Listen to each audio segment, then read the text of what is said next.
નમસ્કાર ખેડૂત મિત્રો. ઉનાળામાં તરબૂચનો સારો પાક અને એમાંથી વધુ નફો મેળવવાની ઈચ્છા કોને ન હોય, ખરું ને? તો આજે આપણે એ જ સફળ ખેતી પાછળના રહસ્યોને એકદમ સરળ ભાષામાં સમજીશું. આ માર્ગદર્શિકાના જે મુખ્ય મુદ્દાઓ છે એ તમને ચોક્કસપણે વધુ સારો પાક મેળવવામાં મદદ કરશે. તો ચાલો ફટાફટ શરૂ કરીએ. આ એક જ સવાલ આપણા દરેક ખેડૂત મિત્રના મનમાં હોય જ છે.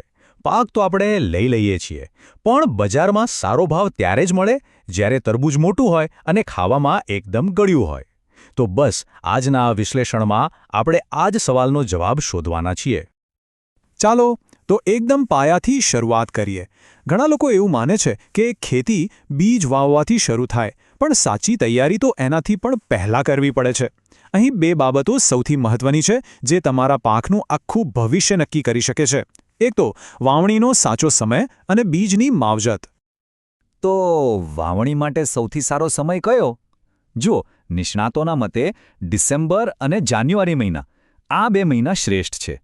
જો આ સમયગાળામાં વાવણી કરી દઈએ તો છોડને શિયાળાની ઠંડકનો પૂરો લાભ મળે અને ઉનાળો શરૂ થતાં જ મીઠા મધ જેવા ફળ બજારમાં વેચવા માટે તૈયાર થઈ જાય. હવે વાત કરીએ બીજી સૌથી મહત્વની બાબતની. આપણે મોંઘા અને સારામાં સારા બીજ ખરીદી લઈએ, પણ જો એક નાનકડી ભૂલ કરીએ ને તો આખી મહેનત પર પાણી ફરી વળે. અને એ ભૂલ છે બીજની માવજત ન કરવી.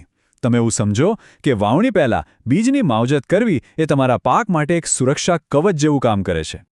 માવજત માટે આપણી પાસે 2 સારા વિકલ્પો છે. પહેલો છે રાસાયણિક એટલે કે કાર્બેન્ડાઝિમ, જેનું પ્રમાણ યાદ રાખજો, 1 કિલો બીજ દીઠ ફક્ત 2 ગ્રામ. અને બીજો વિકલ્પ છે જૈવિક એટલે કે ટ્રાઇકોડર્મા.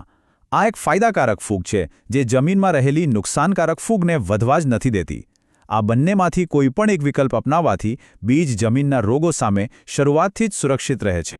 ચાલો, તો બીજ તૈયાર છે અને સમય પણ એકદમ બરાબર છે.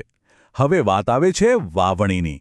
આ તબક્કે આપણે એ સમજવું પડશે કે જમીનની તૈયારી કેવી રીતે કરવી અને કેટલા બીજ વાપરવા. તો સવાલ એ છે કે કેટલા બીજ વાપરવા.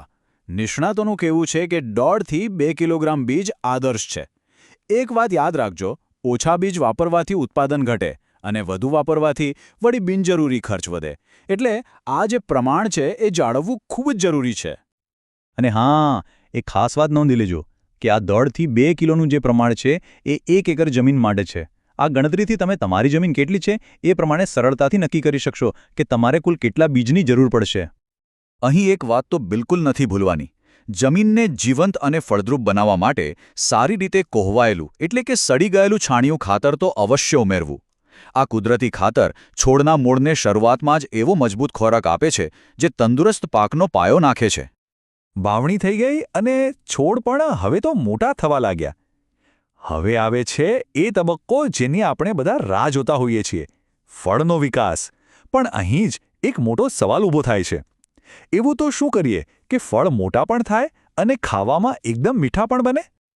આ જે સ્લાઇડ પર દેખાય છે ને, એ જ સફળ ખેતીની ચાવી છે, સમજી લો. જ્યારે છોડ પર ફૂલ અને નાના નાના ફળ બેસવાનું શરૂ થાય, બસ એ જ સમયે બોરોન અને કેલ્શિયમ જેવા પોષક તત્વો આપવાથી ચમત્કારિક પરિણામ મળે છે. આનાથી ફળની સાઇઝ તો વધે જ છે, પણ એની સાથે સાથે એની મીઠાશમાં પણ જબરદસ્ત વધારો થાય છે. તો ચાલો અત્યાર સુધી આપણે જે પણ વાત કરી એનું ટૂંકમાં સારાંશ જોઈ લઈએ. જો તરબૂચની ખેતીમાં ખરેખર સફળ થવું હોય તો આ 4 મુદ્દાઓ હંમેશા યાદ રાખવા. આ જ સફળતાની ચાવી છે.